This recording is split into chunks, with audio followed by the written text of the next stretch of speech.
Bonjour à tous.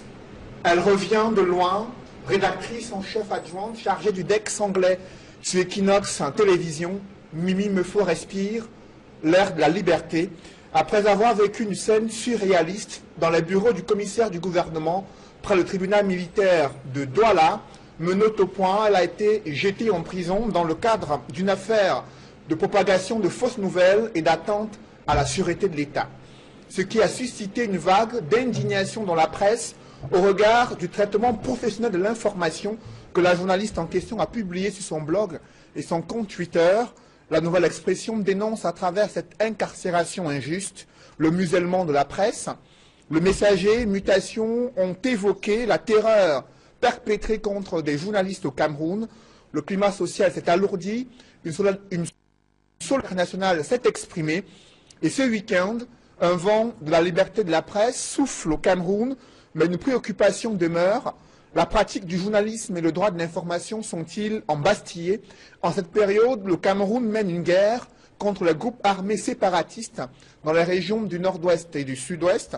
Pour répondre aux préoccupations et aux frustrations manifestées depuis 2 ans dans les régions anglophones, Paul Biya promet une plus large autonomie des collectivités territoriales décentralisées et il lance un appel aux séparatistes pour qu'ils déposent les armes.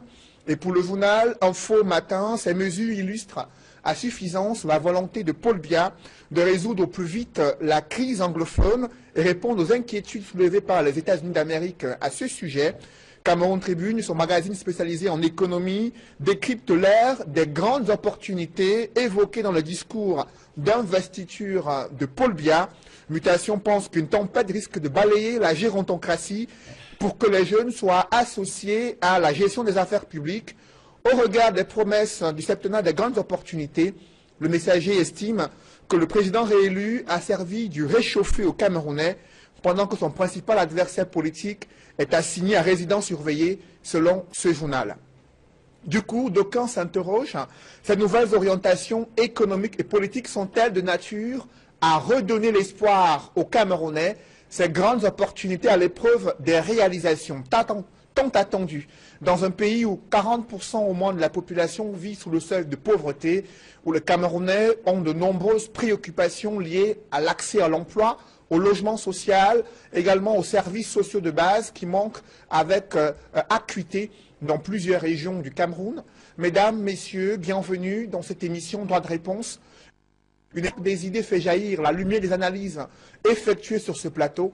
Et pour cette nouvelle édition, je reçois ce dimanche Elie Smith. Bonjour. Bonjour Cédric. Je précise que vous êtes journaliste spécialiste des questions de sécurité et de paix en Afrique centrale. Vous êtes également dans le comité d'organisation de la conférence générale anglophone prévue à Buea le 21 et 22 novembre 2000.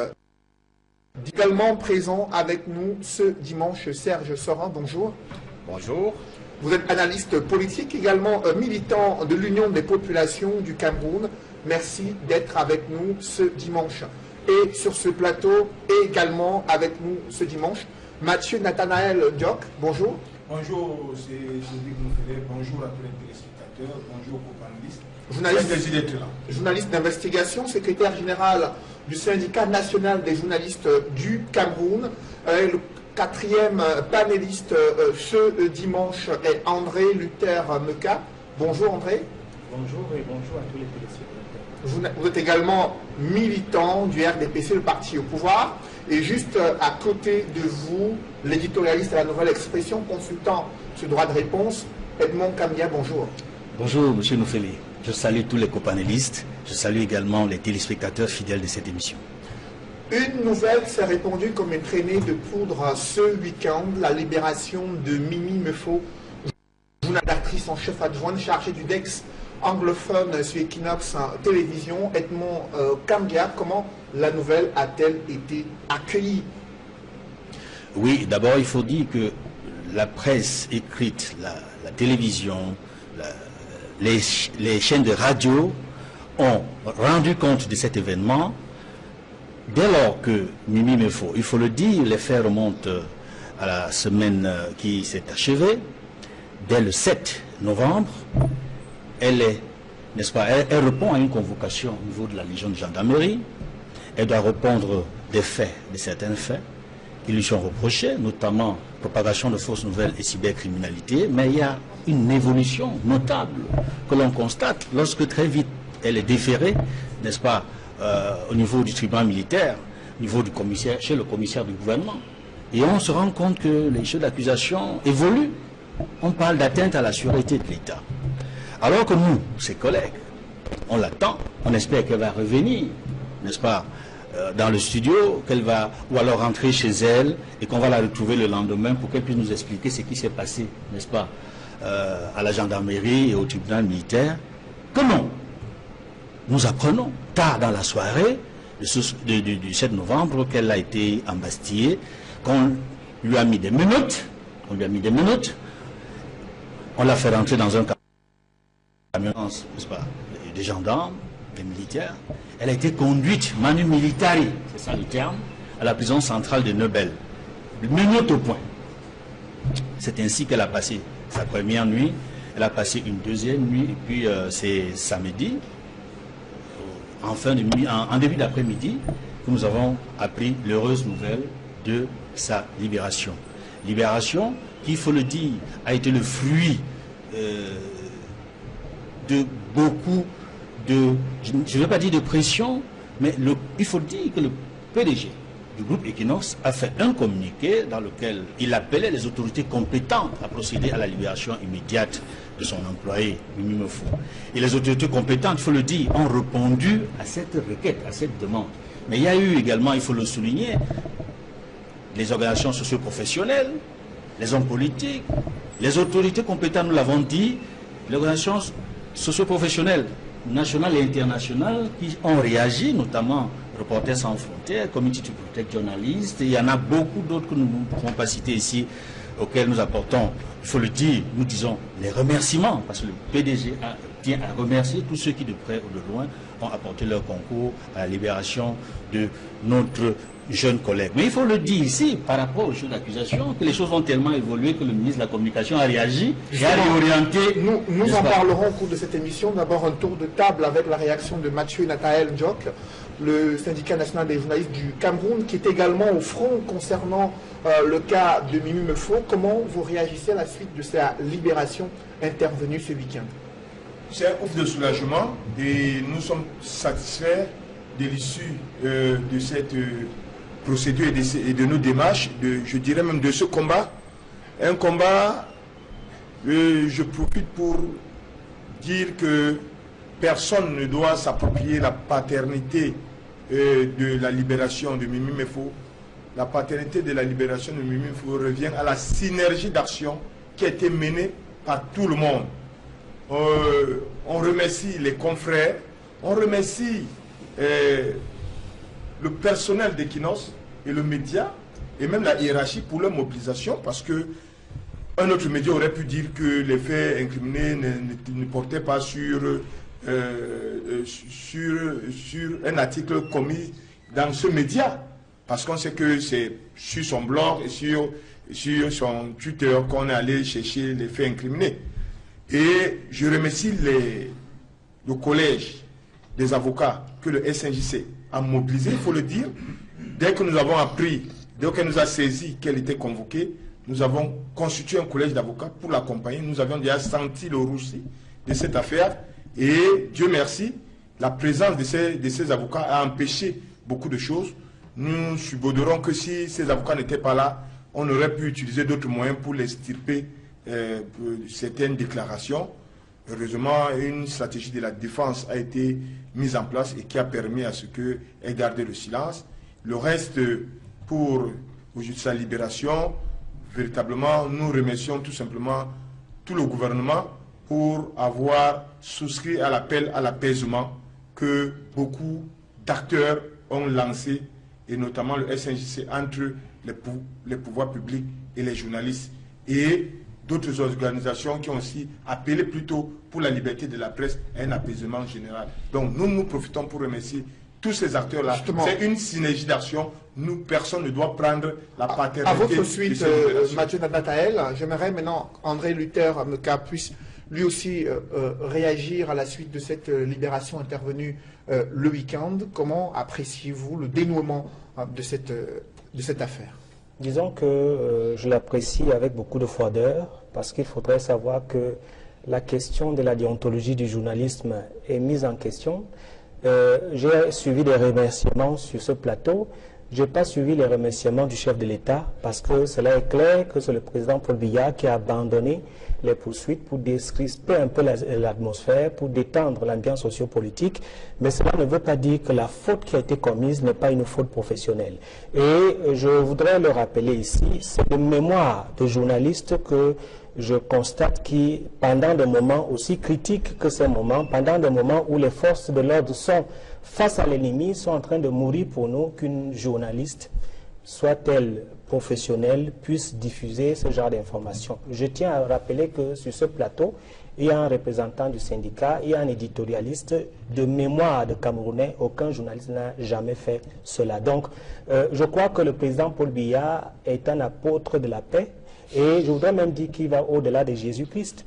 Parce que, effectivement, celui qui a trahi Jésus, il a été commis de le faire. Judas a été commis de le faire. Il a trahi Jésus, il a livré la paix, il a livré le bonheur aux ennemis. Jésus ne l'a pas laissé.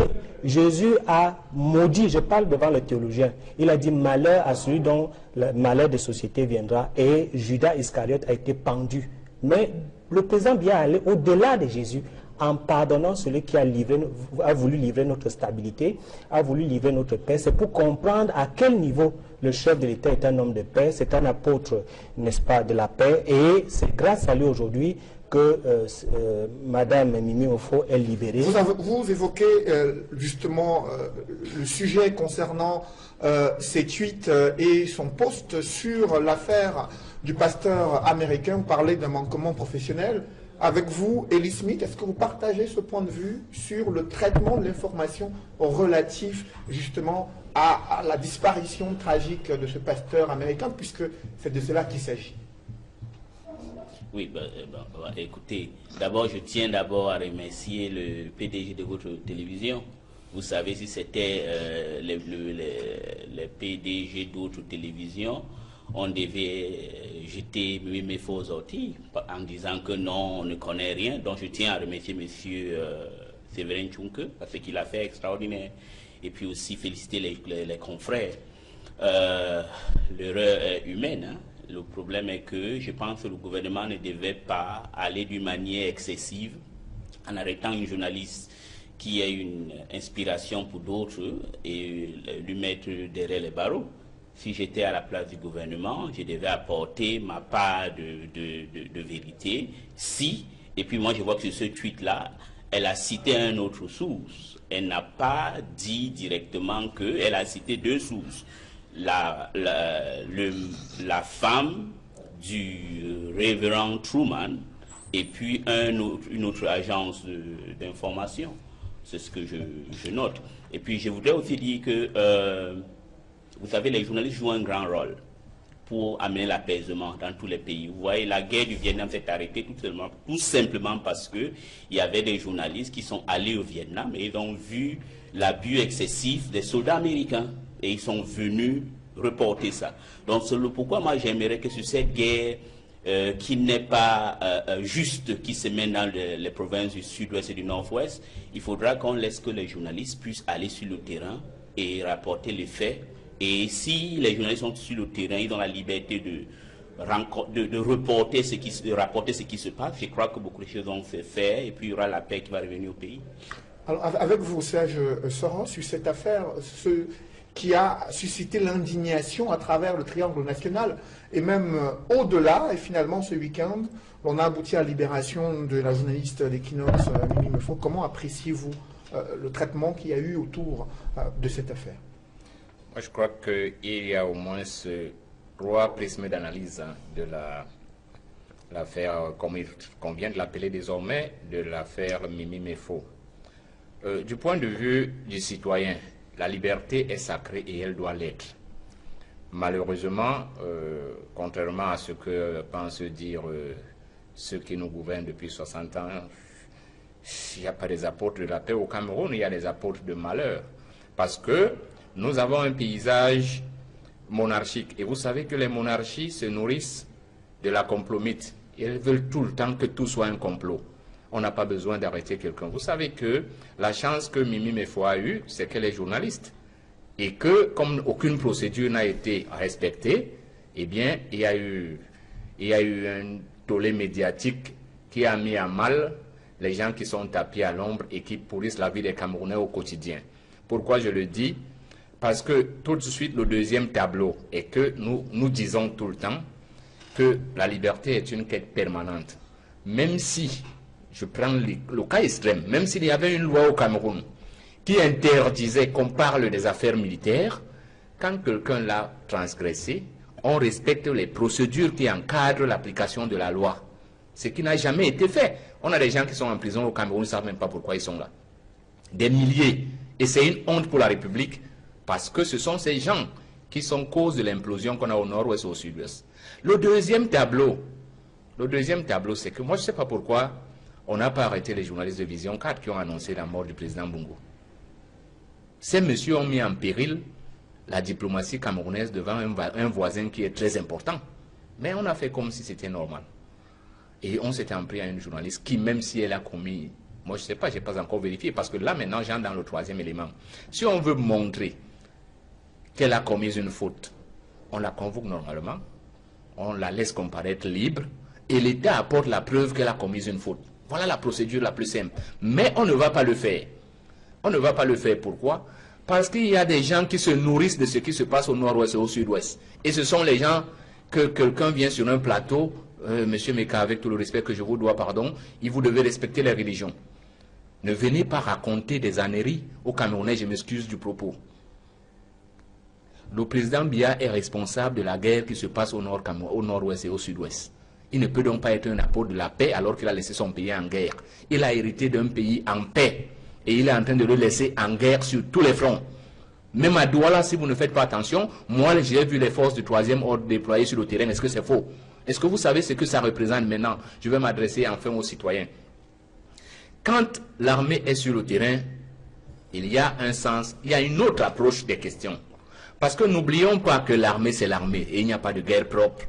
Et un homme en armes, même la simple permanence de la mort, a un impact sur sa psychologie. Donc il faut faire très attention quand on traite des questions militaires. Moi, je parle d'expérience parce que j'ai passé plus de 5 ans en travaillant dans un pays en guerre, à côté des gens en conflit, ou quand vous vous réveillez à 6 h du matin, vous n'êtes pas sûr qu'à 18 h vous serez toujours en vie. Et sur ce traitement de l'information, justement, avec vous, Edmond Kamgia, concernant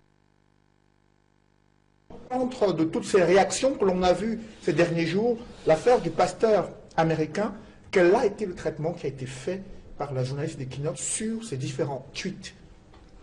Effectivement, avant de répondre à cette question,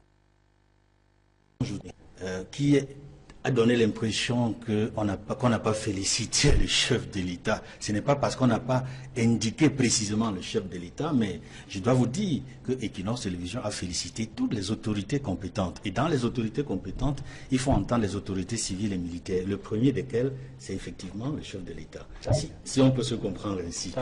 Maintenant, sur le travail qui a été effectué par notre jeune collègue Mimi Mefo, please, let me introduce you what Mimi Mefo did. À propos des tweets, effectivement, il y a une série de tweets, parce que pour comprendre le travail qu'elle a effectué, ce n'est pas un seul poste, c'est plusieurs postes, c'est une totalité. Il se trouve que dans l'affaire dans laquelle elle est concernée, on n'a pris qu'un extrait. De cet extrait, on a bâti des chefs d'accusation qui planent sur elle et qui ont donné l'impression qu'elle n'a pas été professionnelle. Je voudrais dire ici et maintenant que Mimi Mefo est une journaliste professionnelle. Because in journalism, there are keywords, there are key principles: veracity, accuracy, impartiality, equity and objectivity. Et Mimi Mefo a utilisé tous ces principes, les a appliqués à la lettre dans les différents tweets qu'elle a publiés. Let me read this tweet of Mimi Mefo. C'est daté du 30 octobre 2018. a man alleged to be an American missionary has just been shot in Bambui. He has been referred to the Bamenda Regional Hospital after receiving an emergency care. Source, CNA. Un homme présumé un missionnaire américain a juste été abattu à Bambui. Il a été conduit à l'hôpital régional de Bamenda après avoir reçu les premiers soins. Ça, c'est la traduction que je peux donner de manière littérale en français. Elle a sourcé CNA, j'imagine c'est Cameroon News Agency. Ça, c'est daté du 30 octobre, le jour, mardi 30 octobre 2018, à 14h09, le jour où le missionnaire américain a été tué. Et il y a eu un autre tweet qu'elle a écrit le même jour, too short, including an American missionary in Bambili Crossfire. 2 coups de feu, incluant un missionnaire américain dans un feu croisé à Bambili. Il y a un autre tweet encore, mais là c'est plus intéressant. Il faut le suivre avec beaucoup d'attention parce que c'est le tweet que le ministre de la Communication, Issa Chiroma, a indiqué lors de sa sortie. Bambili in pictures. Doors destroyed. House ransacked. Animals killed. It has been the picture of a war zone where civilians are caught by straight bullets, targeted killings. A missionary has died today after he was shot by soldiers. A source on the ground confirmed information. Je traduis d'abord en français et puis je vais vous dire, vous indiquer qu'il y a une phrase qui ne figure pas dans le communiqué du ministre. Bambili en image. Tweet, des maisons saccagées, des animaux tués. C'est une image d'une zone de guerre où des civils sont atteints par des balles perdues, des meurtres ciblés. Un missionnaire est mort aujourd'hui après avoir été abattu par des soldats. Point. Après avoir été abattu par des soldats. Point, je précise. Dans le communiqué du ministre, ne figure pas la phrase qui suit. A source on the ground confirmed the information. Une source sur le terrain a confirmé l'information. Voilà ce que Mimi Mefo a dit. Avant de poursuivre avec les autres tweets, permettez-moi de faire un léger commentaire. Quand elle dit « A missionary has died today after he was shot by soldiers », vous savez que dans le précédent tweet que j'ai cité tantôt, où elle parlait d'un feu croisé, too short including an American missionary in Bambili Crossfire, un tir croisé qui suppose un affrontement entre 2 forces. D'un côté, les forces de défense et de sécurité, et on présume de l'autre côté, des forces des groupes sécessionnistes. Donc il y a eu affrontement de tirs de balles entre les 2 camps, entre les belligérants. Il faut comprendre ici, quand elle dit « A missionary has died today after he was shot by soldiers », parce qu'elle n'a pas précisé quel type de soldat. Parce que nous sommes sur une scène de combat. Il s'agit des belligérants qui tirent des 2 côtés. À ce moment précis, elle ne peut pas qualifier lesquels soldats sont à l'origine de l'assassinat du missionnaire américain. C'est pour cela qu'elle dit « by soldiers ». Il faut comprendre cela. Cela peut être autant les soldats des groupes sécessionnistes ou alors des soldats de l'armée régulière, des forces de défense et sécurité. Mais continuons donc notre développement. Vous comprendrez plus tard pourquoi elle est restée une journaliste professionnelle qui tient à la vérité, qui tient à l'exactitude, à la précision. Dans le tweet qui suit, publié le lendemain, le 31 octobre 2018, Mimi Mefo dit « The version of Cameroon government on the killing of the American missionary Charles Truman Wesco in Bambui Tuesday. » La version du gouvernement camerounais sur le meurtre du missionnaire américain Charles Truman Wesco à Bambui mardi. On commence à voir un certain nombre de détails. Et surtout, ce qui est important, c'est qu'elle n'a pas de parti pris. Si elle était de mauvaise foi, elle n'aurait jamais donné la version du gouvernement. Et je tiens à préciser qu'elle donne en facsimilé le document de la version du gouvernement. En facsimilé, il y a la version du gouvernement, notamment du ministre délégué à la présidence chargé des relations, ministre délégué à la présidence chargé de la défense. Et c'est l'objet justement du prochain tweet où elle précise « Defense Minister says terrorists who kill American have have been neutralized. C'est-à-dire, elle dit, le ministre de la Défense dit que les terroristes qui ont tué le missionnaire américain en Bambui ont été neutralisés. C'est-à-dire, elle apporte plus de précision. Rappelez-vous, c'est le follow-up d'une information qu'elle a commencé depuis le 30 octobre à 14 h, où elle disait déjà, eux disaient d'abord que c'est un homme présumé américain. Par la suite, on se rend compte que c'est vraiment un Américain, un missionnaire américain qui a été conduit à l'hôpital. Donc vous voyez bien, dans le follow-up, il y a des précisions, des exactitudes, chaque fois qu'elle évolue dans l'information. Et de manière importante, elle est impartiale. Et c'est un principe cardinal dans le canon, dans le métier de journaliste. Elle donne la version, toutes les versions de tous les camps, y compris celui du gouvernement, qui précise, et je l'ai dit tantôt, à travers le ministre de la Défense, délégué à la présidence chargé de la Défense, que les terroristes qui ont tué le missionnaire américain à Bambui ont été neutralisés. Vous comprenez donc qu'on ne peut pas l'accuser d'avoir dit qu'elle accuse les soldats de l'armée camerounaise d'être à l'origine du meurtre du missionnaire américain. Au regard des détails que vous venez de donner, Mathieu Nathanaël Ndiok, au regard de ces détails qui viennent d'être donnés... Mais il y a d'autres, je tiens à préciser qu'il y a d'autres tweets. Il y a une série. C'est quelques tweets que j'ai sélectionnés, mais il y en a d'autres pour lesquels on pourrait continuer éventuellement. Non, mais je dis ajouter que dans un autre, elle a bien dit Cameroun Soldiers. Oui, encore que l'appellation Soldiers seule suffisait à dire que c'est s'agit de militaires camerounais. Soyons. Non, bon, je voudrais. Moi, c'est pas là le problème. Non. Je dis reconnaissons que le gouvernement camerounais a mal géré la situation. À son habitude, ça c'est pas, ça ne doit pas être un problème. Vous permettez d'abord, messieurs, je vous en prie, à Mathieu Nathanaël Ndiok de pouvoir s'exprimer après ces détails exhaustifs qui viennent d'être donnés sur les différents tweets qui ont été effectués par Mimi Mefo. Je dis que je suis très écœuré lorsque j'ai écouté même certains journalistes qui refusent de suivre la voie de la vérité et se laissent manipuler. Je suis encore très choqué d'écouter Luther Martin sur ce plateau dire qu'elle a commis une faute. Luther Martin, Luther André, tu n'as pas la qualité pour, sur le plan professionnel, pour pouvoir dire si elle a commis une faute professionnelle. Le syndicat national qui a étudié cette affaire de fond en comble, analysé tous les faits, même les preuves soulevées par le colonel enquêteur, ont été épluchés et on a démontré, on arrive à la conclusion qu'elle n'a pas commis la faute. Ces documents ont été envoyés à la Fédération internationale des journalistes qui sont revenus en disant qu'elle est restée professionnelle. Et nous disons que sur le plan déontologique, elle n'a commis aucune faute. Je dois dire au peuple, à tous les téléspectateurs qui nous regardent, que cette affaire déclenche parce que le département d'État instruit le Cameroun de mener une enquête et de donner les conclusions afin qu'on établisse les responsabilités sur cette affaire.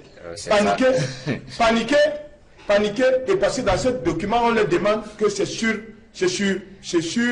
les journalistes qui ont établi que c'est là le problème. Mort par un soldat camerounais. D'accord. Je vous donne donc la source. Mimi me faut citer CNA, Cameroun News Agency.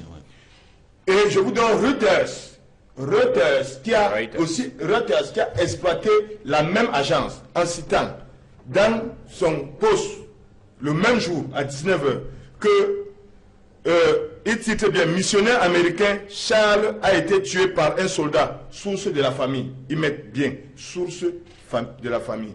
Et ils disent, selon une agence de presse camerounaise, la famille du missionnaire américain Charles Truman Wetsko, assassiné à Bambili dans la région du Nord-Ouest, a annoncé que leur père, leur mari, leur frère avaient été abattus par un soldat à Reuters.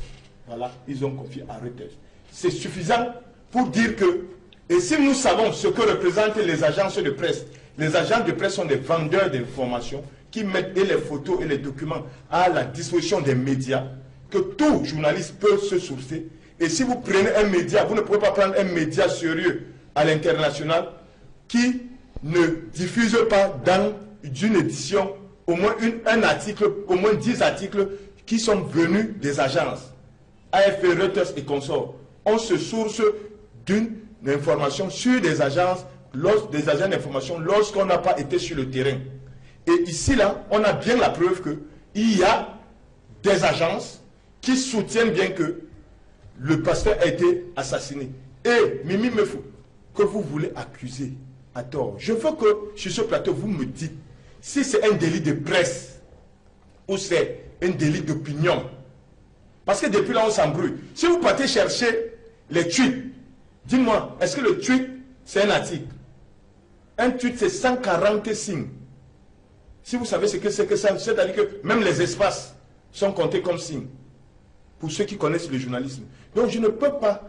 Le tweet, c'est des flashs, c'est une diffusion, c'est comme une causerie que tu mets pour tes amis. Ça, on ne peut pas utiliser ça pour venir juger de la déontologie d'une journaliste. Et même quand on regarde sur cette base-là, on voit qu'elle a été professionnelle. Maintenant, on est allé sur sa page Facebook. Sur sa page Facebook, c'était encore plus grave, plus grave qu'on a vu que c'est une machination bien orchestrée, bien planifiée. Parce que sur sa page Facebook, elle a bien titré « Aurait ». Le pasteur aurait été tué par les soldats. Elle a bien... Et je dis qu'elle source toujours, elle a bien souffert. Et je vous donne donc la source maintenant. Et on a lu ce que la source a dit. Pourquoi les autorités camerounaises qui ont tous ces éléments n'ont pas attaqué Reuters, n'ont pas attaqué CNA, AFP, n'ont pas attaqué l'AFP, n'ont pas attaqué toutes les agences qui ont traité l'information, sont venus interpeller et mettre au cachot dans toute la barbarie qu'il y a, en toute violation des droits de l'homme, parce qu'elle a été menottée. C'est de la torture pour la conduire comme une brigande de grands chemins en prison. Je dis donc que je crois que maintenant, après les éléments donnés par même mon ami maître qui a maintenant le tweet, est convaincu que ce n'est pas du fait de Mimi Mefo. Elle n'a rien pris sur elle pour déclarer quelque chose. Et on a montré qu'elle a fait ce qu'on appelle la graduation de l'information. La graduation de l'information. À votre suite, Mathieu Nathalie Ndiok, j'aimerais maintenant qu'André Luther Meka puisse réagir. Vous posez le problème de la gestion et le traitement de l'information durant des périodes aussi sensibles lorsque le Cameroun est en train de mener une guerre dans les régions anglophones contre les séparatistes. D'abord, je suis affublé d'insultes ici. Je serai poli parce que je crois que j'ai un confort intellectuel mieux que certains. J'ai été formé à CIFIA International qui était en convention avec l'Union européenne par rapport au journalisme. Les diplômes sont là. Donc j'ai la qualité, la capacité de juger si le travail était bien fait ou pas. Mais je ne voudrais pas dire que je suis un intellectuel bien formé. Bien, ce que je voudrais dire, c'est que moi je voudrais peut-être moi je crois que ce sera mea culpa, mais je constate que c'est une ligne de défense des journalistes et c'est tout à fait normal. Mais le cours que nous enseignons aux jeunes qui sont sur les bancs, c'est que l'information a besoin d'un certain nombre d'éléments. La première des choses, c'est la vérification de l'information. Et ça, je l'ai appris dans mes classes à CIFIA International. Le deuxième élément, c'est l'équilibre de l'information. C'est-à-dire quoi? C'est-à-dire que lorsqu'elle accuse le gouvernement, puisque c'est de ça qu'il s'agit, d'avoir tué effectivement le soldat américain, elle devrait d'abord, en tant que journaliste, de vérifier cette information et en tant que journaliste, d'aller vers le gouvernement et avoir sa version des faits. Je ne voudrais pas que Mathaël Ndiok s'embrouille, parce que c'est tout à fait normal. Vous savez, le syndicat n'a pas la qualité de juger sur la qualité du travail. Ce n'est pas son rôle. Le syndicat a le rôle de travailler, de militer pour l'amélioration des conditions de travail, pour l'amélioration, n'est-ce pas, de leur qualité, leur fonction de travail, leur façon de travailler dans de meilleures conditions. Elle n'a pas qualité à juger le travail. C'est les experts, c'est ceux qui connaissent ce métier, c'est les lecteurs qui doivent améliorer, n'est-ce pas, la qualité du travail. Donc, ce que j'attendais, c'était certainement mea culpa, mais je dis et je répète, cette histoire a une issue heureuse, c'est par rapport, n'est-ce pas, qui a décidé, n'est-ce pas, de décrisper l'ambiance et de pouvoir... Je voudrais pas aller plus loin. Je voudrais pas aller plus loin parce que lorsqu'on a une mission de pouvoir, n'est-ce pas, investiguer sur un certain nombre de problèmes, mais même si elle aurait fait cela par amour, hein, tous les amours ne sont pas les amours de cœur. Il y a des séductions qui sont parfois des séditions sataniques, où on utilise des femmes pour des objectifs bien précis.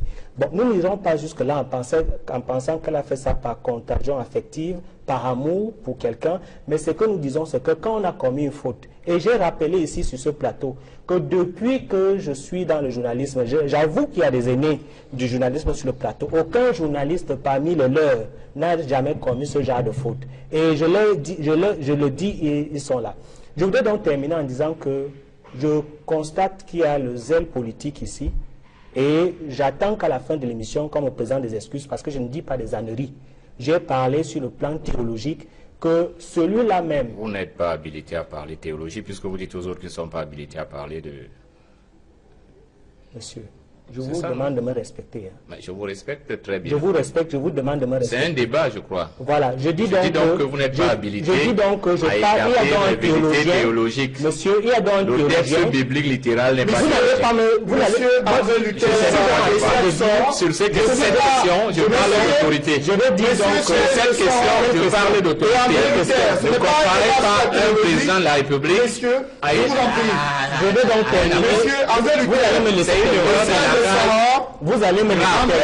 on ne fait pas un débat sur la théologie. Vous allez me laisser. Revenons sur le débat de fond. Messieurs, permettez à d'autres panélistes. Parce que j'ai été insulté sur ce plateau. Vous n'avez pas été insulté. J'ai été insulté. André Je dis Luther. que je raconte des âneries. Je dis que je vais donc finir mon propos en disant que même Jésus qui a commis Judas à le trahir, Jésus l'a maudit.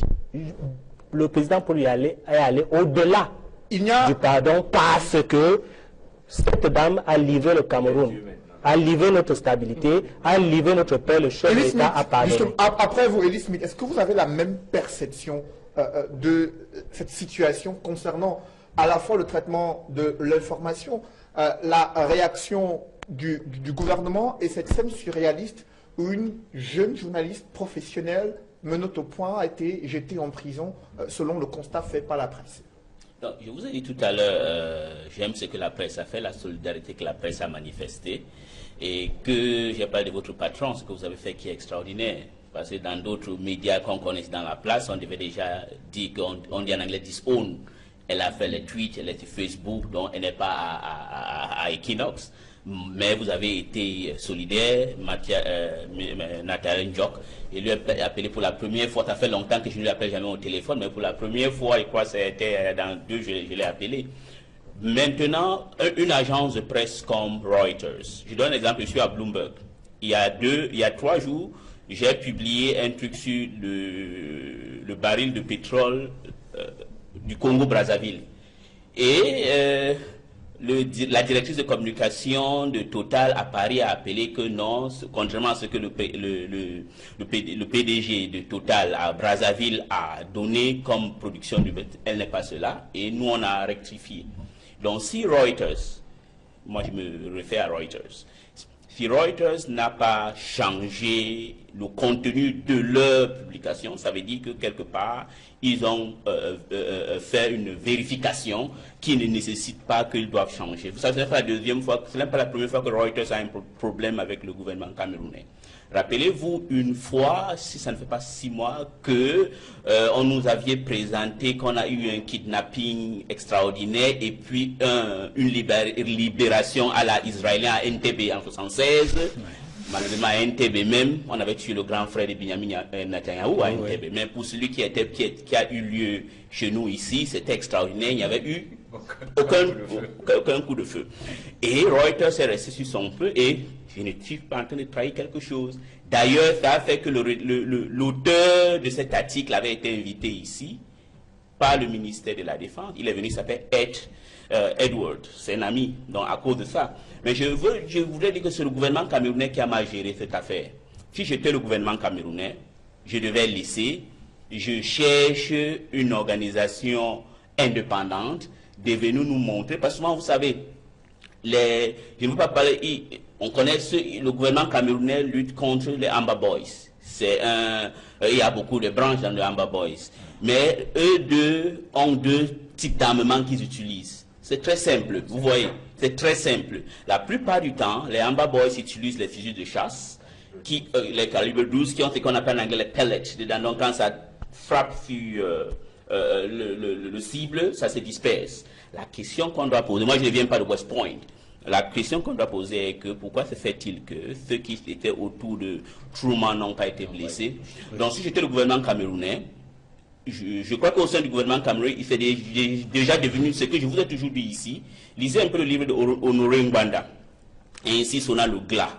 Quand un système est en train d'aller vers sa fin, il y a tellement de poules de compétition autour, et il y a des zélateurs qui font la compétition pour être aimés par le prince. Je crois que si j'étais le gouvernement camerounais, je devais donc tout simplement inviter une organisation indépendante de venir prendre tous les balles qui ont été et voir si ce bal-là venait des Amba Boys ou des soldats camerounais. Pour moi, c'est que ça a été maltraité, mais je crois que le gouvernement a justement communiqué sur la question en indiquant que ce sont les séparatistes qui sont les auteurs de l'assassinat.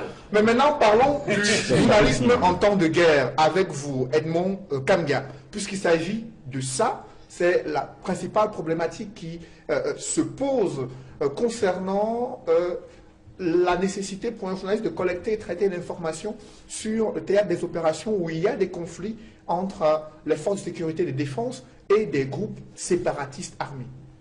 Oui, je voudrais dire ici qu'il faudrait que notre ami M. Meka nous prenne au sérieux lorsque nous traitons de cette information et lorsque nous parlons des règles éthiques et déontologiques. Il a dit que sur ce plateau, il y a des aînés. Oui, j'en fais partie. J'exerce ce métier depuis 31 ans. Je suis enseignant de journalisme. Je suis journaliste principal, diplômé de l'ESTIC. Ce n'est pas de moi que je veux parler. Mais je veux dire que quand je prends la parole, c'est parce que je sais de quoi il s'agit. Lorsque je dis que Mimi Mefo est une professionnelle, c'est qu'elle est professionnelle.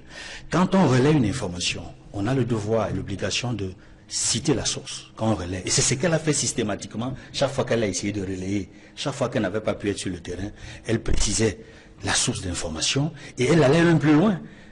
C'est parce qu'elle a fait une vérification avant de dire qu'il y a une source sur le terrain qui a confirmé l'information. Et tout à l'heure, M. Smith faisait bien de citer les grandes agences internationales, Reuters notamment, il y a Associated Press, il y a AFP, et je dois dire ici, il y a quelques jours, Le Monde, le grand quotidien français dont on ne peut douter de la crédibilité, Le Monde, a cité AFP sur cette information-là, a rendu compte de cette information, et pratiquement dans le même sens que Mimi Mefo. Vous ne pouvez pas dire que le monde a publié une fausse information. Vous ne pouvez pas dire que Reuters, qui est une agence connue, qui a une grande réputation, a publié une fausse information. Vous savez très bien que les intervenants de reste sont des Camerounais qui sont ici. Vous le savez, non? Monsieur Meka. Mais vous ne le savez pas. Monsieur Meka. Vous le savez. Mais ils sont Camerounais. Lorsque vous prenez la parole, je ne vous interromps pas. Ce sont les Camerounais qui sont des correspondants de reste. Quand je prends la parole, que je puisse expliquer. Permettez à Edmond de pouvoir s'exprimer pour réagir après. Une agence de presse internationale, même lorsqu'elle a des correspondants sur le terrain, s'assure que ces correspondants sont qualifiés pour faire ce travail. Oui, ils sont qualifiés. Ils sont recrutés sur la base de critères stricts. Ils ont une démarche pour publier un article. Absolument. Quand un correspondant d'une agence veut publier un article, il doit la sourcer. Absolument. Chaque fois. Et très souvent, le siège doit voir le numéro que vous avez contacté parce qu'il peut vérifier l'information. Vérifier quand l'information est sensible. Il ne faut pas dire que ce sont les Camerounais, comme si quand les Camerounais envoient, on publie seulement. Dans les agences sérieuses, et je crois que Reuters en est une, et Reuters a bien précisé que confié à Reuters, que selon les informations, le U de la famille, c'est-à-dire que le correspondant de Reuters dit qu'il a eu le téléphone et il cite la famille. Donc, on ne peut pas venir ici dire que ce correspondant soit n'importe qui. Je crois que Reuters a vérifié cette information qui était suffisamment sensible. À l'heure donc justement de la libération de Mimi Mefo, il se pose la question de la pratique du journalisme en temps de guerre. Edmond Kamga, quelles sont les leçons, les précautions et l'attitude d'un reporter sur ce genre de théâtre d'opération pour davantage à la fois informer l'opinion publique nationale et internationale, mais aussi respecter la sensibilité de ce genre d'événements?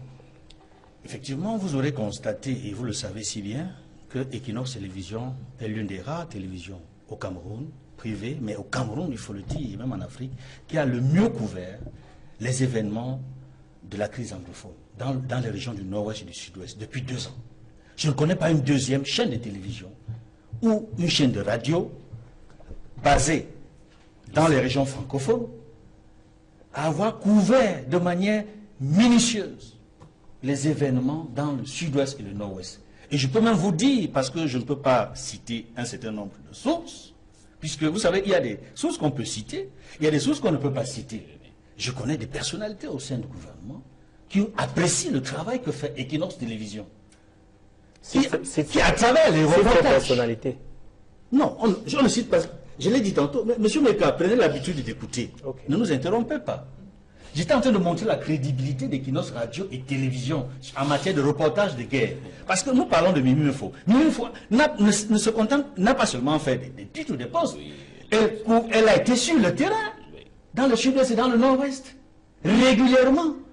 Récemment, on a publié certains reportages qu'elle a effectués. Elle n'est pas partie de son initiative. C'est la maison. Par son employeur. C'est l'employeur qui l'a envoyé sur le terrain. Il a fait des reportages que tout le monde a encore vu ces derniers jours. Nous voulions montrer que c'est une professionnelle. Ce sont des signes. Et là, parce que c'est une reporter de guerre. Je dois rappeler ici qu'elle a pour modèle Christiane Mampo, CNN.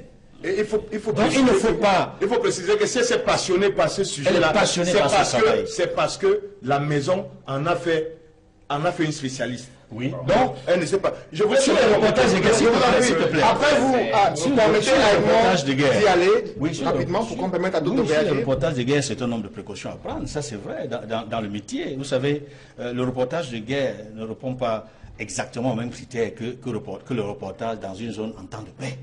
Ça, il y a beaucoup de séminaires qui se forment à ce propos-là. Le journaliste doit se préparer psychologiquement d'abord.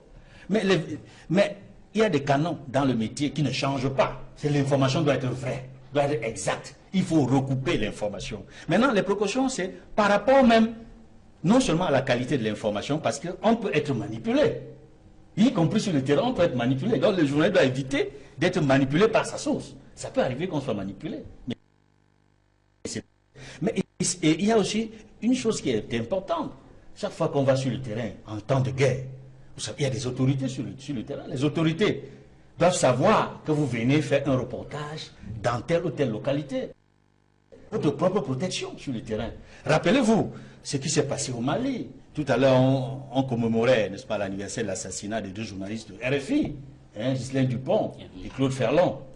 Parce que là, au nord du Mali, ils allaient faire un reportage. Et je dois préciser, pour les précautions, que dans le cas d'espèce, l'armée française avait déconseillé, ça il faut le dire avec honnêteté, l'armée française avait déconseillé nos confrères de RFI de faire ce reportage. Il leur avait, si vous y allez, attendez que nous ayons la possibilité d'être sur le terrain pour vous apporter, en cas de besoin, une meilleure couverture pour votre propre sécurité. Bon, dans le cas d'espèce, visiblement, ils avaient souhaité le faire à ce moment précis, mais l'armée française n'avait aucune opération dans la zone. Voilà, donc ils étaient dans une situation d'insécurité. Donc le journaliste doit faire attention, tenir compte de sa sécurité à travers les autorités qui sont dans la zone, à travers les armées qui sont, notamment l'armée régulière qui est sur le terrain, parce que quand tu es dans un pays, tu respectes les lois et règlements de ce pays-là. Donc il faut à la fois 2 choses. Le respect des lois et règlements dans le pays où on exerce le métier, mais aussi et surtout le respect de l'éthique et de la déontologie du métier. Et ce sont des canons universels reconnus par la Charte de Munich qui sont domestiqués par nos différents codes de déontologie à l'UJC, à l'Union des journalistes du Cameroun et dans le syndicat national des journalistes au Cameroun. À votre suite, justement, Edmond Kambias, je sors sur cette nécessité pour le Cameroun, qui est confronté depuis quelques années à des conflits qu'il n'avait pas connus dans le passé, après la lutte contre du pays, il y a ce conflit armé entre des groupes séparatistes et les forces de sécurité et de défense dans les régions du nord-ouest et du sud-ouest. Quel journalisme pratiquer selon vous? Quelles précautions prendre dans le cadre de la nécessité de vouloir les Camerounais? Avant de répondre directement à votre question, je vais quand même déjà planter un décor qu'il faut que les Camerounais aient l'habitude d'avoir à l'esprit. Le Cameroun mérite mieux que la gestion des événements qu'on nous offre souvent. Il faut se le dire. Et c'est pour ça qu'il faut que ce soit une dynamique citoyenne. Il y a des Camerounais de qualité dans tous les bords. Malheureusement, comme disait Smith, les élites pouvoiristes qui ne comprennent pas que nous sommes en train d'aller à l'impasse veulent tout le temps démontrer aux Camerounais, même quand il n'y a pas matière à s'alarmer, que la maison va prendre feu. Ça me rappelle de manière nostalgique et nauséabonde la fin du Zaïre. Les mêmes gens vont venir vous dire ici que le président Biya leur mettait carrément le couteau à la gorge pour raconter ce qu'il raconte. Moi, je pense, je vais être un peu différent, quitte à ce que certains pensent que peut-être je veux dire que le gouvernement devait se défendre ou pas. Je dis ceci. L'information telle qu'elle est traitée, c'est bien, c'est du journalisme. Ça ne devrait pas mettre à mal la liberté d'un individu. Mais dans une posture républicaine, tout le monde sait, et historiquement c'est établi, dans tous les champs de bataille, il y a les bévues, il y a même des bévues qui ne sont pas des bévues. Vous comprenez ce que je veux dire? Parce qu'il y a des informations que vous et moi, nous n'avons pas et que nous n'aurons pas. Je dis même comme les sources sont citées. Attendez, je ne vais pas rentrer dans un débat technique, je dis, moi j'ai la chance, je sais manier même des armes. Donc je sais de quoi je parle. Je dis, dans ce cas, on a 3 options au moins. Il y a des informations, toute vérité n'est pas bonne à dire. Ok? Même quand vous êtes journaliste. Sur le plan du gouvernement, moi je ne m'inquiète pas, même si l'armée camerounaise vient dans une balle perdue, ce serait un dommage collatéral, il n'y a pas à s'en faire. Il y en a sur tous les fronts. Les États-Unis ont criblé de bombes l'ambassade de Chine. Tout le monde sait ce qui s'est passé. La vérité est ailleurs. On sait ce qu'ils avaient présenté. Ils pensaient, je le dis maintenant, ils disaient qu'il y a des gens qu'ils cherchent qui sont allés dans cette ambassade. Et que cette ambassade relaie les informations sur leurs avions. Et qu'elle est capable d'héberger les systèmes de brouillard qui vont nuire au F-16. Voilà la vérité. Les journalistes américains le savaient. Vous avez entendu un journaliste américain le dire?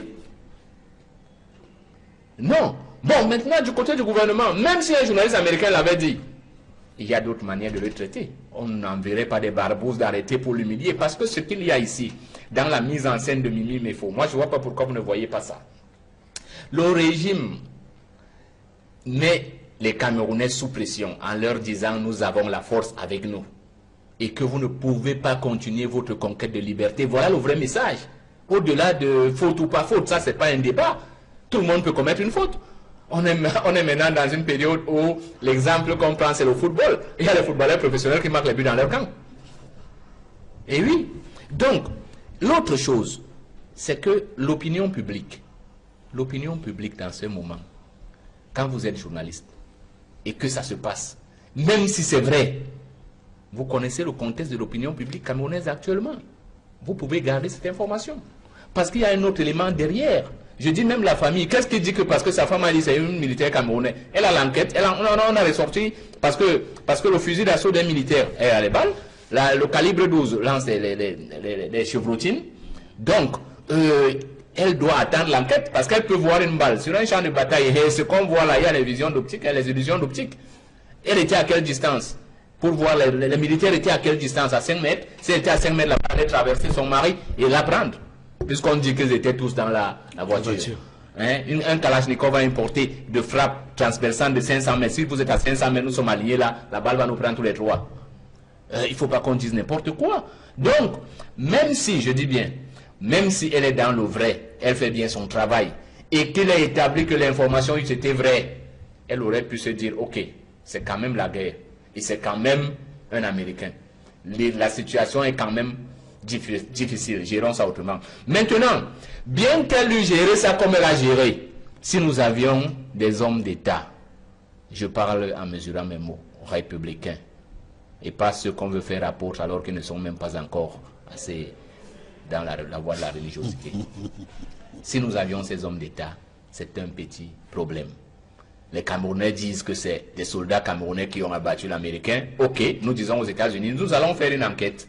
Et quand on a fini, et on sait comment ces enquêtes, laissez-moi terminer, on sait comment ces enquêtes se font. Les Américains eux-mêmes savent comment ces enquêtes se font. Et le gouvernement a mené une enquête à ce sujet. Le ministre de la Communication l'a rendu public en estimant qu'une autopsie a été menée en présence des autorités américaines et qu'il en ressort que ce sont les armes attribuées aux séparatistes qui sont la cause, d'où sont parties les balles qui ont tué le missionnaire américain. À Yaoundé a réagi en faisant savoir qu'elle n'a fait aucune déclaration durant l'autopsie. Elle attend de recevoir de façon officielle ce rapport d'autopsie effectué par les Camerounais et souhaite que toutes les personnes suspectes dans le cadre de cette affaire soient interpellées, entendues et qu'ils rendent compte si leur responsabilité est établie.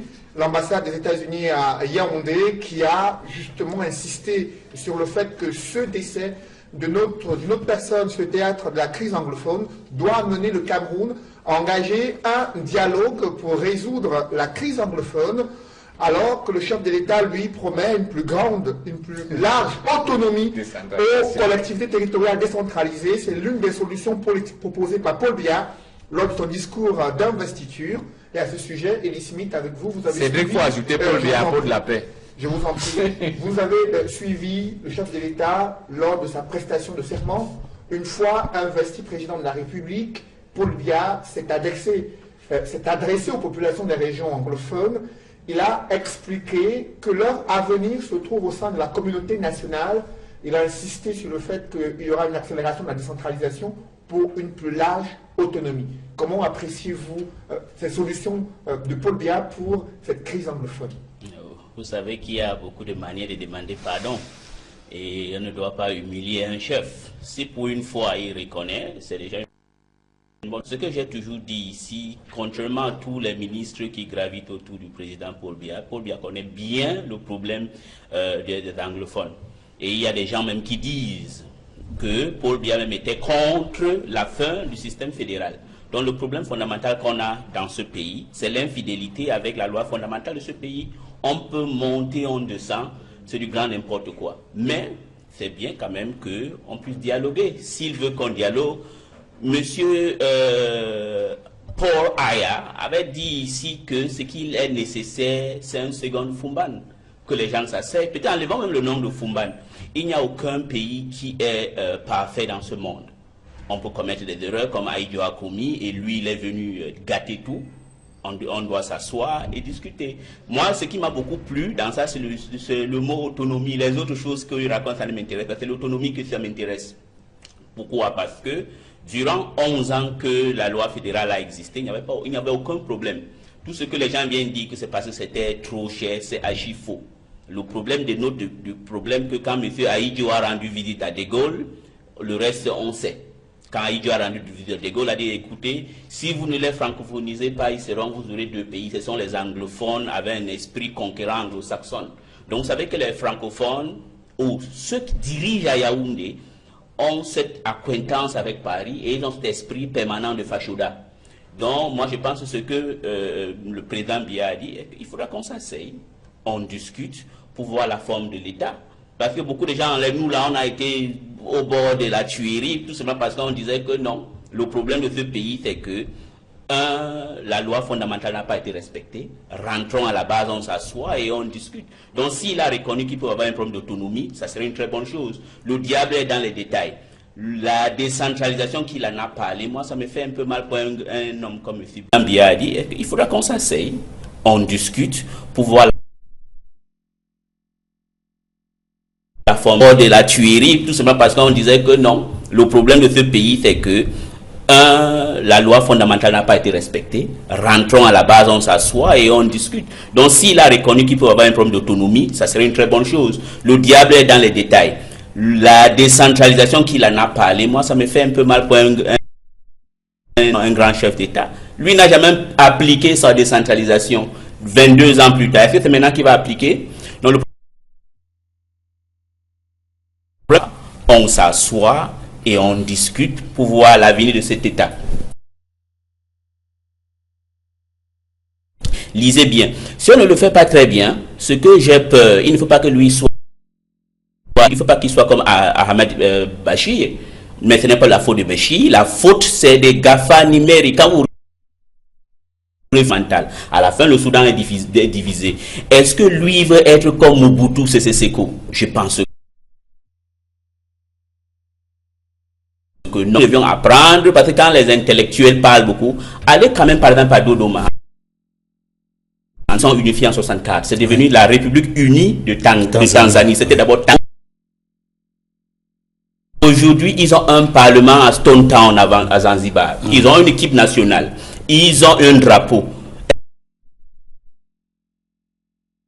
Je sais qu'à la suite, vous allez me dire que nous étions des Allemands. On n'a jamais refusé, non. Les gens qui ont toujours été fidèles à cette passée allemande sont les anglophones. Regardez, Géophile, pour conclure, quand il remettait la Union Jack à M. Aïdjo, avant, il avait dit aux anglophones, parce qu'ils ont fait une option mauvaise et aujourd'hui ils sont en train de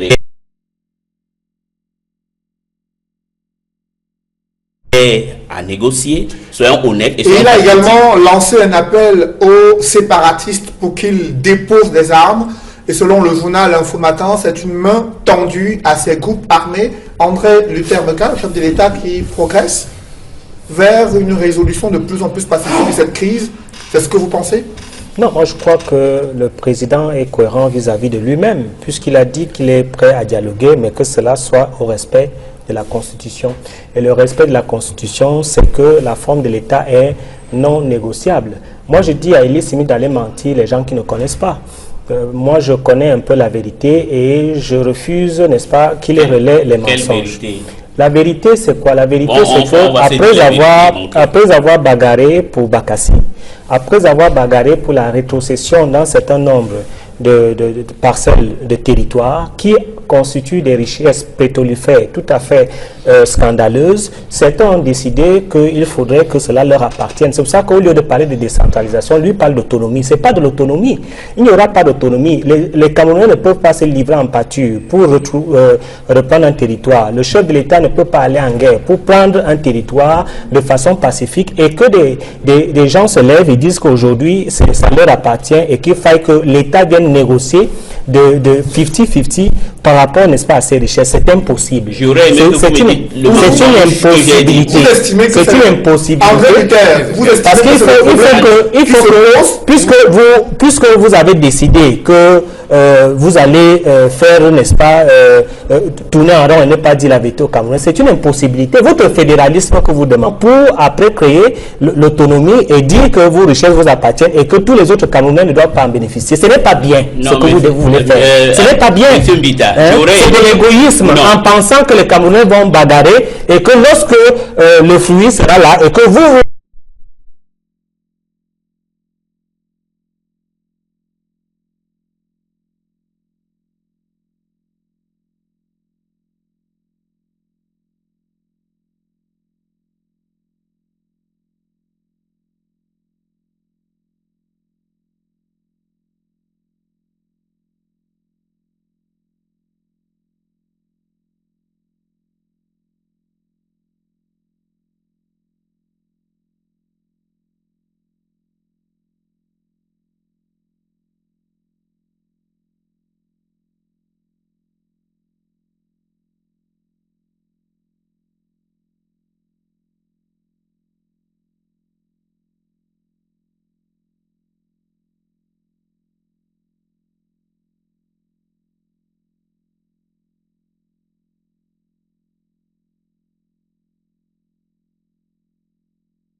vous efforcez à francophoniser les anglophones et là, ça ne va pas se passer comme ça. Mais maintenant, l'objet, il veut vous répondre.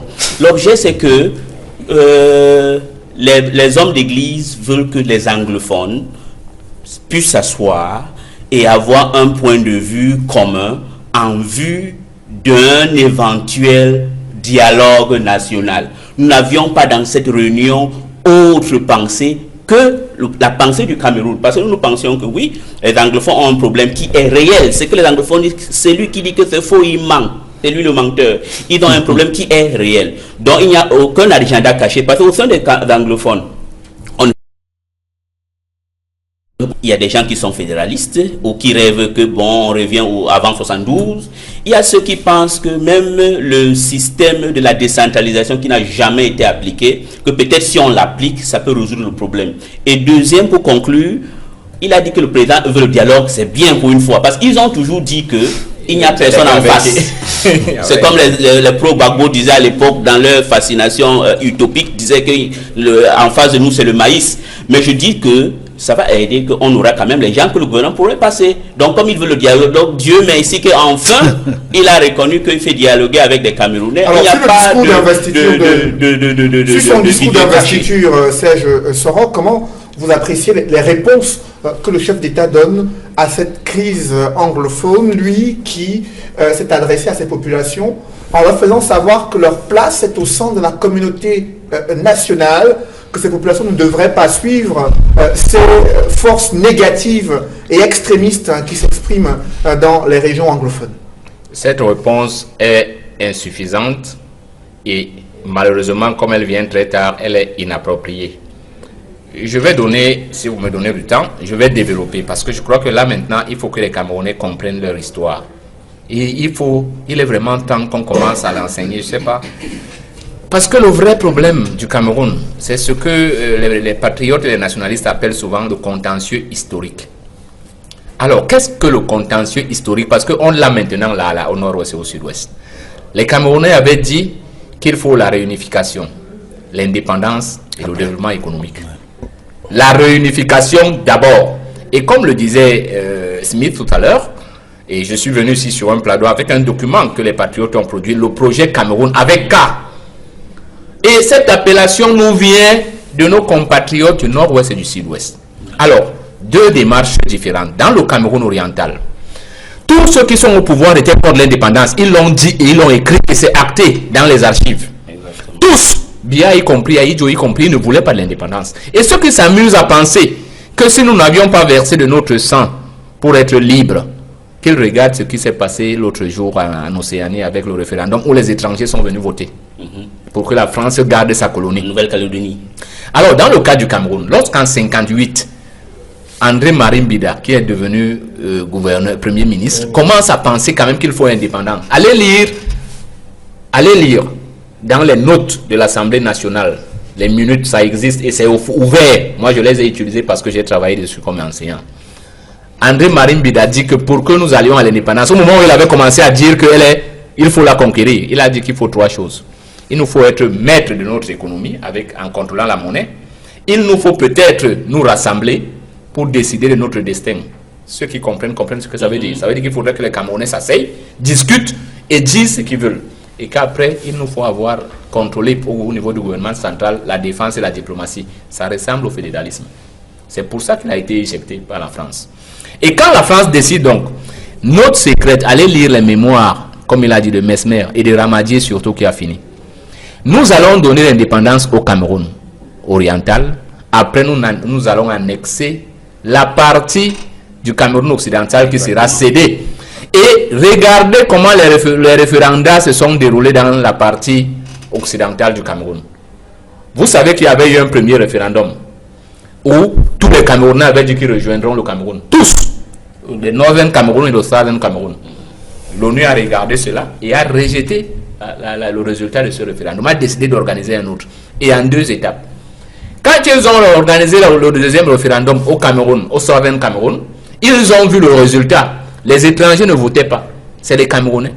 Dans le Northern Cameroun, la loi est claire. Ils disent, la note qui organise le référendum autorise à tous ceux qui résident, donc même les Nigérians ont voté pour que cette partie reste au Nord Cameroun. Oui. Ce que vous ne savez pas. C'est Amadou Bello le gouverneur. Voilà la vérité. Mais quand les Camerounais s'asseyent donc, ce qu'on ne dit pas aussi aux Camerounais, le Cameroun oriental arrive à l'indépendance sans constitution.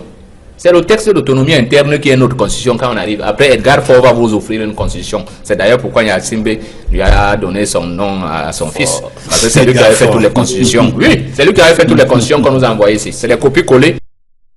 Parce que ce qu'on ne sait pas, tout le système qu'on a ici est gaulliste. Parce que dans l'annexion, nous sommes en fait des agences de De Gaulle. C'est comme ça que nous sommes ministres. C'est pour ça que la solution... Aujourd'hui, donc, ce que nous devons faire, c'est revenir au dialogue. C'est ce que nous appelons le dialogue national inclusif, sans tabou. Même sur la forme de l'État. La Constitution ne dit pas que la forme de l'État est intouchable. Bien dit que la Constitution n'est pas né varié tout. C'est le président qui l'a dit, non? Alors, je dis, il nous faut confier la République aux gens qui sont objectifs et honnêtes. La Constitution n'est pas né varié tout. Et je cite Paul Biya.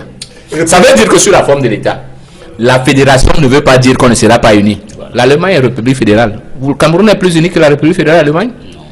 Qui vous a dit que dans une fédération, toutes les richesses sont gérées par les États fédérés? C'est encore une autre grossière erreur qu'on vient diffuser dans les médias. C'est que les Camerounais vont s'asseoir, ils peuvent dire que notre État central va s'occuper de ABC. Les fédérés vont s'occuper. Vous croyez que quand on dit décentralisation, on vous a dit à ce qu'on va confier aux communes? Si on dit maintenant que chaque commune va gérer ses richesses du sous-sol, ça ne sera pas la fédération, monsieur? Donc, il faut faire très attention. Nous disons que même le nom de l'État, je vais terminer par là, parce qu'il y a une chose gravissime qui se passe. Le Cameroun, c'est le Cameroun oriental. Quand on dit République du Cameroun, allez lire le texte de 59 qui signe les accords. Merci pour votre honnêteté. Alors, qu'est-ce qui s'est passé? Quand on passe à Aïdjo veut être indépendant, on signe ce que les gens disent dans les accords léoniens là, qui font que le sous-sol, si on veut vendre le pétrole, on demande d'abord à la France, ils ne sont pas preneurs, c'est là que nous avons le droit d'aller ailleurs. Quand on veut faire le port, et c'est écrit, je dis c'est pas caché, c'est pas des accords secrets, ça existe. Et j'ai même des copies à la maison. Maintenant, quand le Cameroun passe à la fédération, les Camerounais ont quand même l'intelligence, même comme le Cameroun oriental les surprend, de dire qu'on va se appeler République fédérale. Quand on appelle République fédérale, ça veut dire ce qui a été signé avec la France est caduc. Comprenez la subtilité. Aïdjo leur garantit, parce qu'il est leur gars, que c'est pas grave, comme c'est moi qui dirige, ça va aller. C'est comme ça que l'exploitation pétrolière le pétrole avait été vendu. Après la révolution du Golfe, la première crise pétrolière qui faisait passer le pétrole de 3 $ à 5 $, celui du Cameroun continuait à être vendu à 1 $. Et pour répondre à cette situation, permettez-moi de clôturer parce que c'est très intéressant. En quelques secondes. À la fin, quand le président Biya arrive au pouvoir et passe de la République unie à la République du Cameroun, il remet en place, donc il valide les accords qui devaient être arrivés en échéance en 2009. Voilà le vrai problème. Aujourd'hui, nous pouvons rentrer à la fois sur le nom répondre aux frustrations manifestées dans ces deux régions. Ce sont ses propos. Paul Biya qui promet une plus large autonomie des régions dans le cadre de la décentralisation. Mathieu Nataye Diop, la décentralisation dont on parle depuis de nombreuses années. Le chef de l'État qui s'est engagé dans son discours d'investiture à aller plus loin pour ramener la paix dans ces régions anglophones. Comment appréciez-vous et analysez-vous ce discours d'investiture et les orientations politiques pour ce nouveau septennat?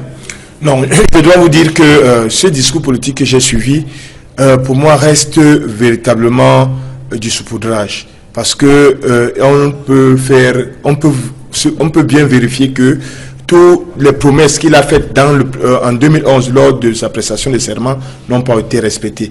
Et il nous a apporté, s'il a beaucoup respecté dedans, c'était la Cour constitutionnelle qui nous a donné véritablement en fin de mandat. Donc, aujourd'hui encore, il nous a fait des promesses et sur la crise anglophone où on l'attendait, il n'a véritablement rien dit de concret.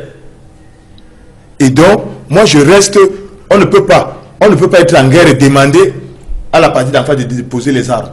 Il n'est pas l'arbitre de ce conflit.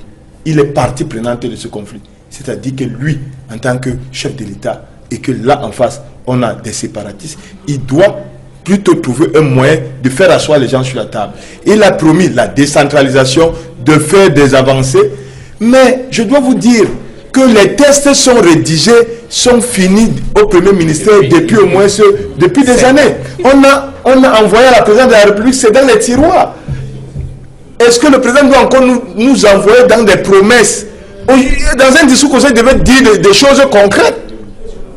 Et nous dire que dans 2 mois, dans 6 mois, dans 6 mois, voilà il a les tests. Et au sorti de là, qui commence à les promulguer. On ne peut donc pas continuer à rêver. La décentralisation, qu'on la prenne dans n'importe quelle forme, les autonomies, qu'on la prenne dans n'importe quelle forme, ce que les Camerounais veulent, c'est de voir des choses concrètes. Donc, on n'a pas de choses concrètes. Et c'est pour ça que je profite pour faire une digression. Nous, ici, l'autre jour, sur ce plateau, pas sur ce plateau, sur un plateau ici, au journal, j'ai dénoncé le fait que le président de la République ne peut pas prêter serment et prendre l'engagement d'associer les jeunes, Et quand on prête serment, c'est-à-dire prête serment sur la Constitution, et la Constitution dit de respecter, dans son préambule, dit qu'elle respecte la Déclaration universelle des droits de l'homme, respecte la Charte africaine des droits et des peuples. Mais quand on regarde les énoncés, on voit que dans l'affaire Mimi Mefo, des dispositions de ces deux conventions ont été violées. Et nous sommes maintenant, monsieur Meka, tu peux en être fait. Maintenant, je peux. Donc, ce n'était pas l'occasion. Depuis, on parlait de la libération de Mimi Mefo. Aujourd'hui, je peux donc, avec prudence, dire que si j'en crois au poste du colonel Badjek, directeur de la communication au ministère de la Défense, qui a dit que le président de la République a pris sur lui de décider de l'arrêt des poursuites, nous, au syndicat, nous profitons pour remercier le président de la République du fait qu'il n'est pas tombé dans le piège des sécurocrates qui l'ont trompé en montant un faux dossier. Il fallait commencer par là, qui ont monté un faux dossier et qui se sont entêtés, même jusqu'à quand on a libéré Mimi Mefo, ils nous ont écrit pour nous dire que ne jubilez pas. Et même après, ils ont changé pour dire le chef de l'État. Mais c'est même une honte que dans ce pays, chaque fois, même pour les petites décisions, ça doit être le chef de l'État. Comme si tous ces gens qu'on nomme ne réfléchissent pas. Le président de la République, après son investiture, qui a annoncé justement des réformes importantes, parmi lesquelles celles qui touchent à la situation dans ces régions anglophones. Edmond Kambial, on s'attendait aussi qu'il y ait un gouvernement qui dépose son tablier et que l'on voit le premier acte présidentiel après ce discours. Mais depuis lors, le président s'est muré dans un silence jusqu'à ce jour. Comment analysez-vous la méthode BIA qui vient de commencer cette tenant des grandes opportunités? Alors, je crois qu'il y a un éminent confrère qui a fait toute une thèse sur le silence présidentiel. Il faut aller lui poser la question. Il a plus d'autorité que moi pour répondre à cette question. Bon, c'était juste une parenthèse. Je dois dire qu'en réalité, l'heure est à l'action. Paul Biya, dans sa prestation de serment, a fixé le cap. Après avoir fait un diagnostic, il a fixé le cap et énoncé des perspectives dans tous les domaines. Sur la crise anglophone, sur les perspectives sur le plan politique et économique, on attend l'action. Et l'action doit pouvoir commencer par ce qui se fait dans tous les pays de tradition démocratique. Puisque nous avons, le gouvernement camerounais par exemple, a la prétention de dire du Cameroun qu'il est un État de droit, un État démocratique.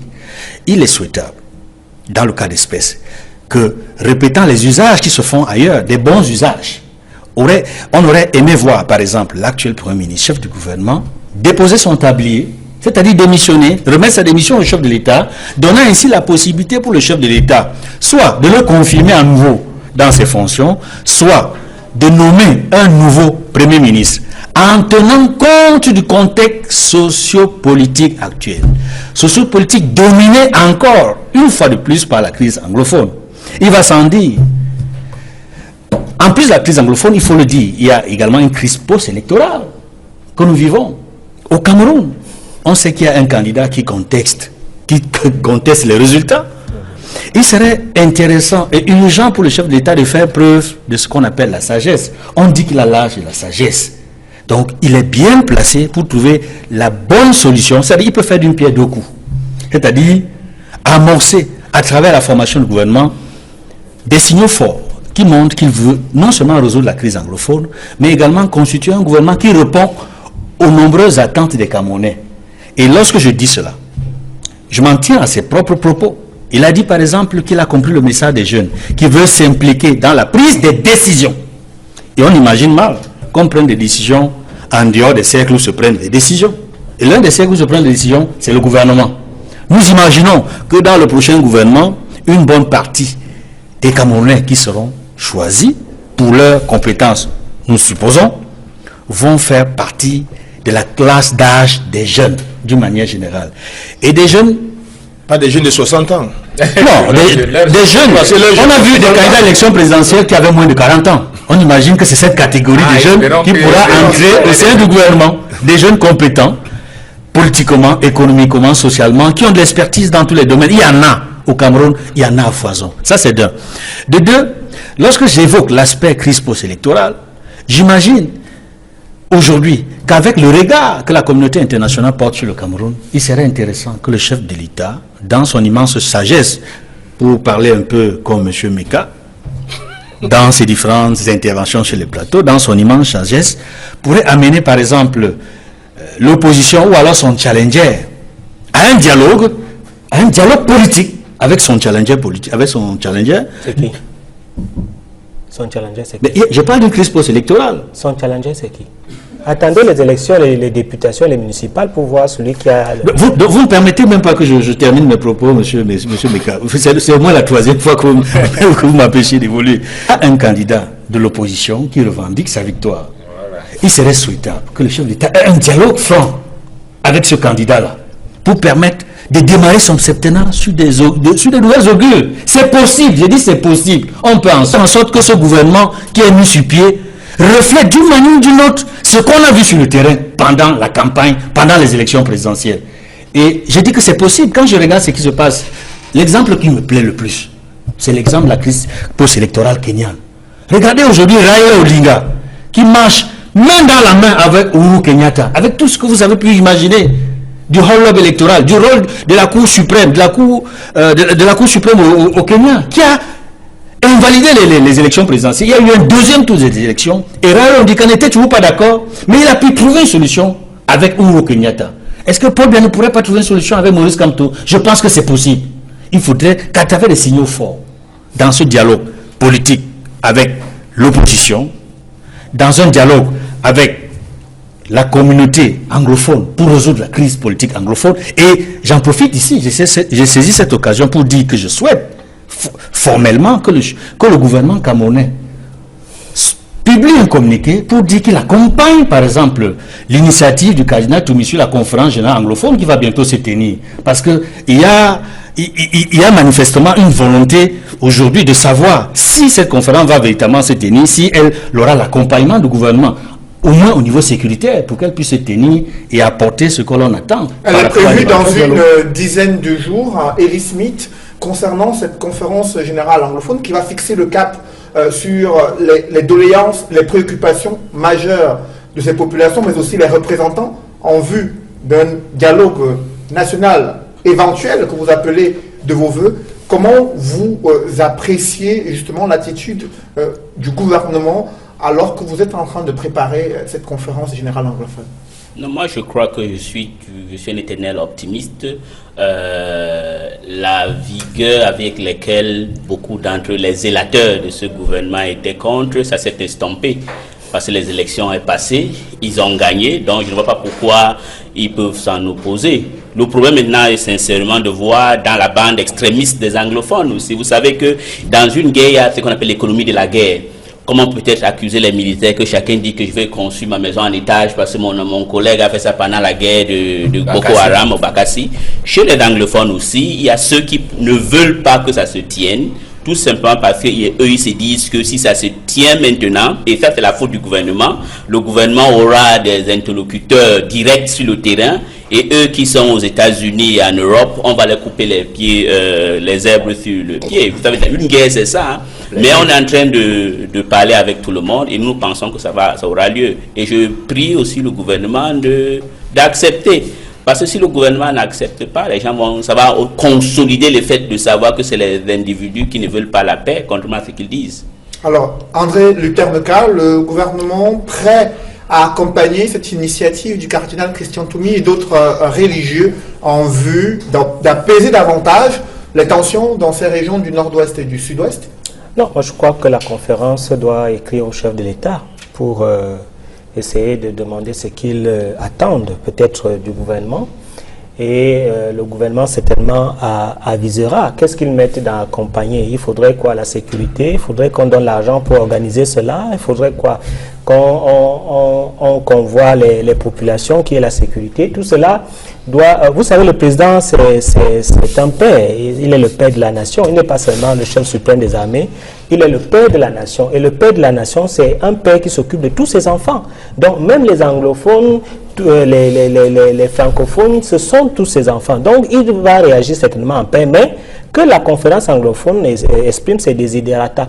Donc, par rapport à la question principale qui est, n'est-ce pas, du gouvernement, quels sont les hommes, je crois que vous avez donné la souveraineté au président Paul Biya, il est souverain, il va certainement voir quelles sont les personnalités qui peuvent l'accompagner dans sa mission. Je crois que...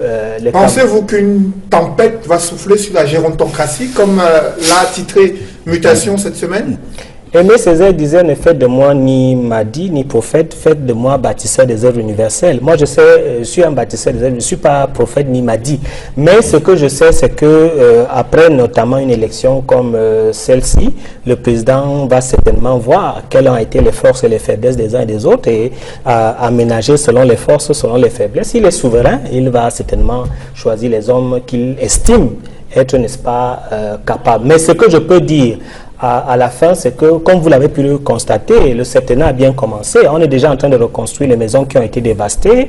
Il y a, n'est-ce pas, un certain nombre de dotations de matelas et de nourriture qui sont en train d'être convoyées au nord-ouest, au sud-ouest, pour reconstruire, n'est-ce pas, ce qui a été dévasté. Et ça aussi, le président l'a promis et il est en train de le faire. Je crois que le gouverneur du sud-ouest a lancé un appel à tous ceux qui ont perdu leur maison, à tous ceux qui ont besoin, n'est-ce pas, de reconstruire, d'aller, n'est-ce pas, prendre cette dotation du chef de l'État pour pouvoir reconstruire. Ça montre qu'il commence le septennat sur la paix et sur la reconstruction au nord-ouest et au sud-ouest. Alors avec vous, Serge Soro, quel premier acte présidentiel vous attendez pour marquer davantage la volonté du président de la République à aller vers ce qu'il a dit lui-même, l'émergence qui doit être érigée en cause nationale vers une relance de la croissance économique vers une paix plus durable? Vous voulez vraiment que je réponde aux Camerounais à cette question, ou bien vous me permettez de dire ce que je pense sur d'autres choses? Parce que pour moi, le président Biya ne peut rien faire au Cameroun. Mettez le bon Dieu dans le gouvernement du président Biya et le Cameroun ne deviendra jamais le paradis. Mettez Biya au paradis et transformez Dieu en son ministre, le paradis deviendra l'enfer. Ça alors. Donc, je vous garantis, parce que quand j'utilise cette allégorie, c'est pour dire quoi? C'est pour dire que le problème du Cameroun... Non, écoutez, monsieur Meka, vraiment, je me prie de rester poli et courtois parce que je pense que je veux être républicain. Je dis, notre problème n'est pas souvent... Le problème du Cameroun, ce n'est pas un problème de touche de piano. Le système qui a été mis en place, le système colonial qui se poursuit, fait que ceux qui nous gouvernent, en fait, remettre au goût du jour les séquelles de reflets de la colonisation. Vous pensez qu'on peut résoudre les problèmes d'une porcherie avec les médicaments d'un poulailler? C'est pas possible. C'est-à-dire, nous sommes dans un mécanisme où tout le mécanisme qui a été mis en place pour gérer le Cameroun, je parlais tout à l'heure de la forme de l'État. Est-ce que vous savez qui a créé l'ENA à Paris? Est-ce que vous savez ce que c'est que l'ENAM? Quand vous voulez parler d'une large ouverture avec les sous-préfets, le sous-préfet sert à quoi? Qu'on me dise à quoi sert un préfet ou un sous-préfet. Comparons les systèmes, faisons un peu d'histoire. Pour ceux qui connaissent le système anglo-saxon, il n'y a pas ces autorités et ces pays marchent. Comment vous allez faire une décentralisation, large fut-elle, avec des autorités qui dépendent d'un décret? Est-ce qu'elles peuvent se mettre au service des nations? Nous sommes dans les régimes, si je peux me permettre de conclure, où rien ne vaut si ce n'est l'État. Et le peuple est au service de l'État et non l'État au service du peuple. Voilà le vrai problème. Donc je n'attends rien du président parce que je sais qu'il est le fruit d'un mécanisme et qu'il a été conditionné pour agir ainsi. C'est maintenant que nous avons forcé le carcan du colonialisme, qu'il y a une petite ouverture vers la liberté, que les Camerounais doivent saisir les nouvelles occasions d'élection pour commencer à réorganiser leur pays dès la base par des élections. Et c'est possible. Merci. Quel que soit le mécanisme mis en place pour le confisquer, on peut briser les chaînes. Si on a brisé les chaînes de l'esclavage, de la colonisation, ce n'est pas les dictatures monarchiques républicaines d'Afrique qui peuvent dépasser. Merci, messieurs. C'est la fin de cette émission. Merci de l'avoir suivi. Merci à vous, Mathieu Nathanaël Diop, d'être venu avec ici. Merci également Elie Smith, André Luther Neka. Merci d'être venu sur ce plateau, Edmond Kamga et vous, Serge Soro. Mesdames, Messieurs, c'est la fin de cette émission. Merci à vous de nous avoir suivis. Merci de rester sur Equinox Télévision.